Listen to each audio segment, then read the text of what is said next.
Hey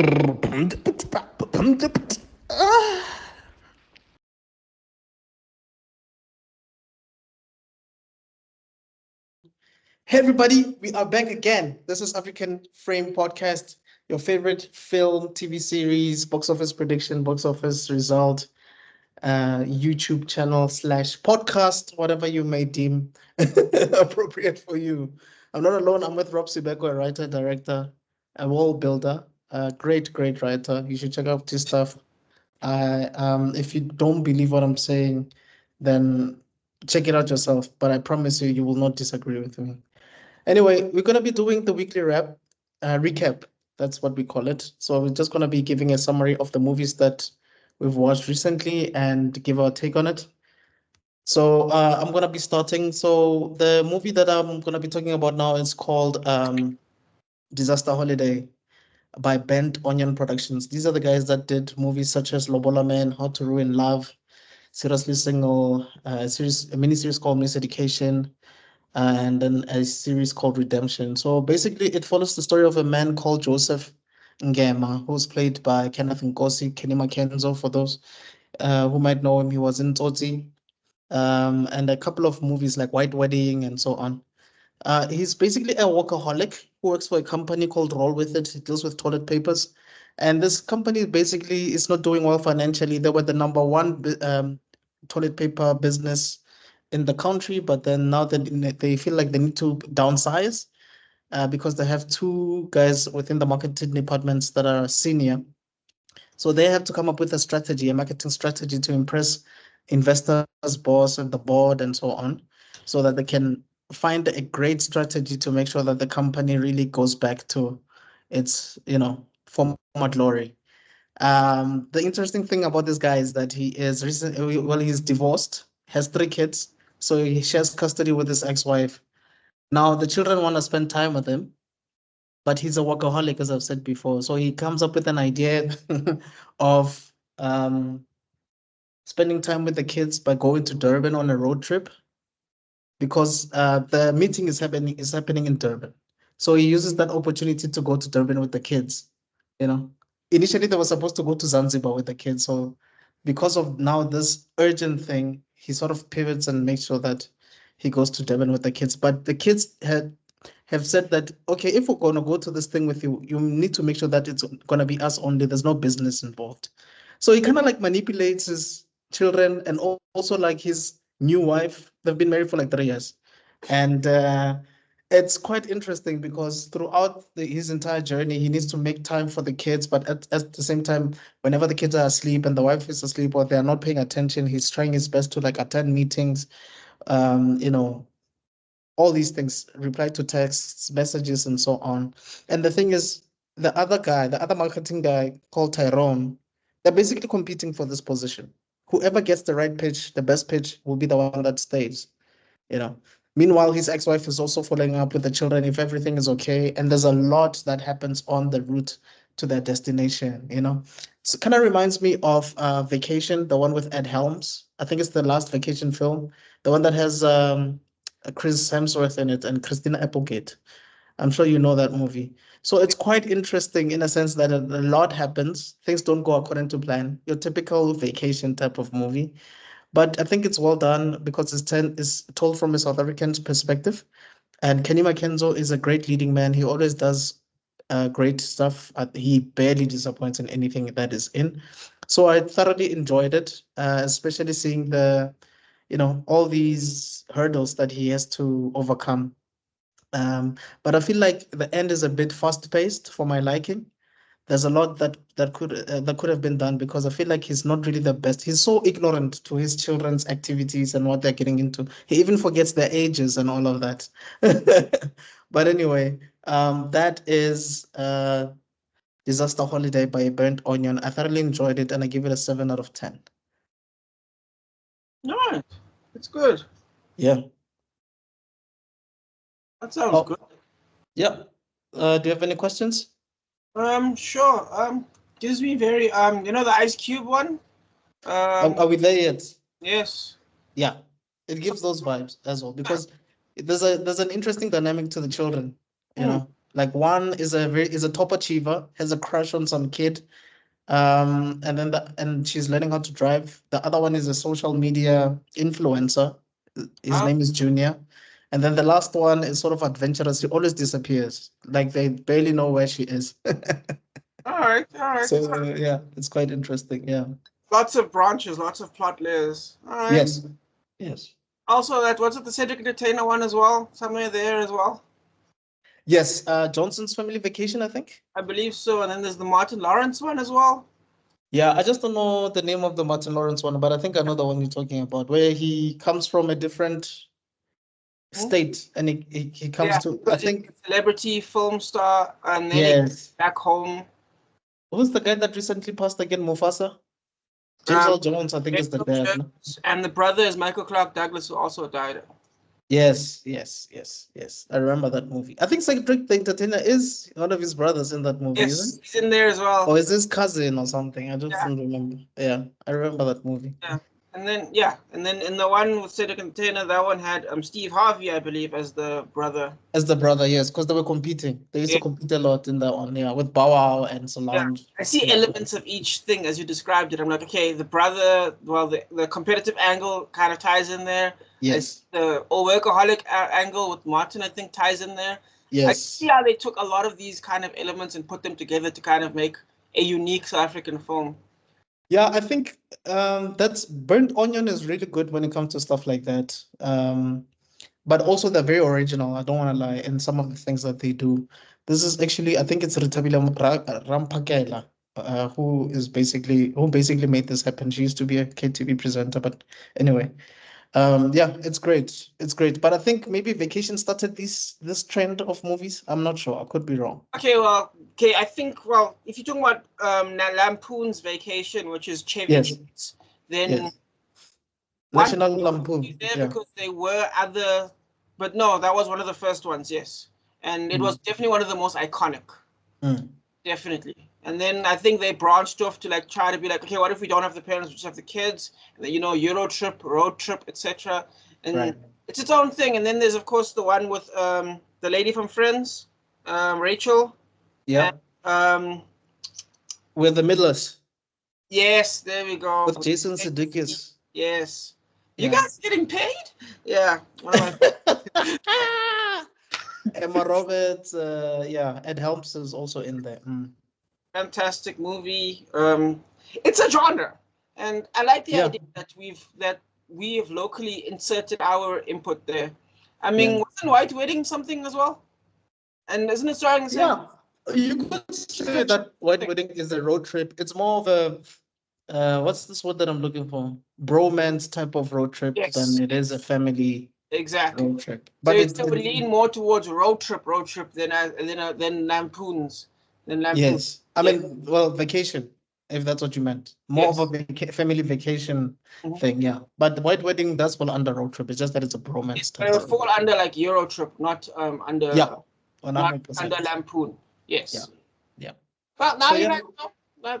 You guys hopefully have a vibe for it. So what are we thinking right now? What kind of how would you say? Good enough for Mnet? ETV? good enough for Mnet. Good enough for Mnet. Like the quality is amazing. Everything is great. Look, I might sound pretentious when I'm saying this, but Tabila Rampakela used to be a KTV presenter, bro. So she knows everything about quality and Mnet. She did Reggie's Rush, so now she knows everything. Yeah. Is she on the speed dial, bro? Yeah, but the Burnt Onion founders are amazing. The older brother was an actor as well, and he was in Backstage, ETV. So, Alright. yeah. Okay. Damn, sounds good, man. Yeah, man, I highly recommend it, by the way. So you can check it out on Netflix and let us know your thoughts. All right. Yeah. No, I'm done. All right, cool. Then that's our number one, and our number two is going to be Sonic number 3. I actually didn't watch the first 2 Sonics. I wanted to jump in it from like a new angle just to see if it was really that good to be a December movie. And this movie is a conundrum because it is both not a movie and at the same time a great movie. It is fascinating to actually For those who are not a fan of this, for those who don't know much about Sonic, well, it's the third movie. There's not that much catching up involved. All the former characters are all friends, almost Dragon Ball Z style. So basically, you know that the main character, Robotnik, is apparently dead. So Sonic and his new family with Knuckles and Tails, they're all together. It's a picture perfect situation. They have a birthday, everything's okay, and then suddenly a guy named Shadow, who's like the Dark Sonic, appears, and he starts to wreak havoc. And it turns out it's tied to a bigger connection with another Robotnik. Turns out original Robotnik is alive. Robotnik's granddad is alive as well, and chaos ensues. There's something Scorsese said about comic books. Comic books are not cinema. They're like a theater ride. They're like not a theater ride. What's the word? A theme park ride. There we go. Right. Theme park ride. I think, at least in the first half of this movie, this is what Scorsese must have been talking about, because it is indulgent in itself. It is chaotic. It takes breaks to like make jokes, almost like not necessarily Family Guy with the flashbacks, but something similar to that, where like the pacing is like stop, start, stop, start, because they're taking their time to kind of be funny, especially in the first quarter, the first act. So the pacing is a bit off in this movie. Having said that, we always talk about the sum of its own parts. This one, the sum of its own parts, is a bad movie. This movie doesn't have themes; it has points. But unbelievably, that works. I had a blast with this movie. I had so much fun. We were like in our previous thing about the trailers, we were rolling our eyes. In the first quarter, a lot of those jokes are there. You're rolling your eyes, but it kind of flows nicely. The movie is stunningly shot. That's what I mean by it's indulgent. It's like this man was given Zack Snyder money and just flowed with it. In terms of plot, again, wafer thin. It's even worse than it's better than the Jamie Foxx movie, the one we talked about last week. Back in action. Exactly. Way better pacing, way better story.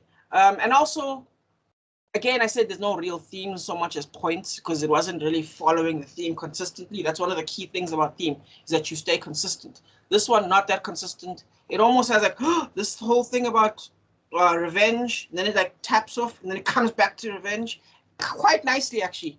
Climaxes were fantastic. The key points are fantastic. I'm not going to go into any detail because I don't want to spoil it to you guys, because even though there are things in this movie that would make it a bad movie, it's actually great. I think you'll have a great time with it. I think you'll laugh, especially in the later ones. And Jim Carrey, it's so funny because like you're watching cartoons, and the biggest cartoon there is Jim Carrey, and he just plays it so perfectly. He can successfully play two people. You feel that the energy of two people. Okay, I wanted to ask you that, whether it's playing two people or three people, because you're saying two people. He's playing two, not three. Yeah, Robotnik and Grandfather Robotnik. Yes, those are the two characters he's playing. Another credit I want to give it is, again, with back in action, almost no one dies, even though they're like assassins and stuff like that, and it's very weird. I'm gonna say this movie has more balls than that movie, if you can believe it. Like, characters essentially do die. There are things that happen where you're like, oh my god, oh okay. That is quite fascinating, actually. I didn't think they'd have the balls to do that, but they do, and they follow through. And if you're looking for depth, you'll catch about 5 minutes of it. But if you're looking for fun and at the same time without wasting your child's time, it's actually a great movie for kids. And some few adults will have a few good laughs at it. Highly recommended. Definitely going to play on Mnet. Eventually, it'll play on SABC after like 5 years. 8 o'clock time slot. It'll take a while because this movie is really good. Right. But legitimately, full recommendation. I'm going to give this one I'm also going to give it a 7 out of 10. It should be a 4. No movie has an excuse, but it went hard. It was like its rent was due. And what's a bit confusing with the Sonic movie for me is, I think there was 2 or 3 trailers. The first trailer that I saw, Sonic needs help from Robotnik. The second trailer that I'm watching, Robotnik and Robotnik's granddad seem like they're villains. So I'm like, wait, what's going on? That's why I'm asking you whether you. That whole angle lasts 5 minutes. So yes, that whole thing happens where it's like, oh my god, we need help. Oh my God, Robotnik's alive. Oh my God, we need Robotnik's help. Oh my God, Robotnik and the other guy are related. Oh my God, they're the bad guys. And then a cool action scene happens, and now we're at something. Now it's a different movie. Now it's we, the Super Friends, are going up against Robotniks, against the Robotniks. Okay. So that whole thing that they see in the trailer, to put all the trailers together, that's about the length of that plot. Jeez. So again, don't be out there for an M. Night Shyamalan movie. No. Don't be out there for plot. No, it's clear. It's Yeah. straightforward. Exactly. They were late for a meeting, so all that stuff that would normally be key in another movie, they were like, and then the fun stuff, they were like, they hang with it. And then once all that nonsense is resolved, it becomes a story you've seen before. But still, I can't be able to say this, but well acted. Yeah, I wanted to actually ask you about that. What do you think about Ben Schwartz, Idris Elba, and Keanu Reeves' performance? Keanu Reeves doesn't have that much range. But at the same time, he does the job. He plays this angsty, angry person perfectly fine, in my opinion. At first, I was getting bored of Idris Elba, but you know what? He doesn't actually talk that much, and his character is very simplistic. Like he probably says more lines in a TV commercial than he does in that movie. But at the same time, it was which TV commercial? I don't even know, dude. I don't even know. But this man. But I mean, he did play Shere Khan in the Jungle Book, so yeah, probably does more there. In this one, he's a man of few words. His character is very one-dimensional, and it's funny and it's nice and it works for kids. Because it seems like he plays the muscle, the angry trope muscle guy. Yeah, and what's so nice is they don't wolf him. So they're like, oh, because what they do is, you know, the wolf effect, we've discussed it before, where you're like, okay, the muscle gets beaten up every single time. Now, okay, he does, in order to establish the strength of Shadow, he does lose that fight. But then they do make him useful throughout the storyline. So it's not just, oh, only thing I do is get beaten up. No, he is actually. They do he's not Genos in One Punch Man. Exactly, he's not Genos. He does have his own cool moments, his own like up and downs. But again, he's a straightforward character, and the story uses him in such a way that it works. Loved it. Okay. Yeah. All right, cool. Yeah. So, guys, that is our weekly wrap up, as we've mentioned before. The first one is Disaster Holiday, starring Kenneth Nkosi. And the next one is Sonic 3. We've already spoken about it on our new Metro show, but Rob actually went to watch the entire film. This time, yeah. And he gave us his opinion on it, basically his review. So do check out those movies. Let us know your thoughts in the comments down below, and we shall see you on the next one. Cheers.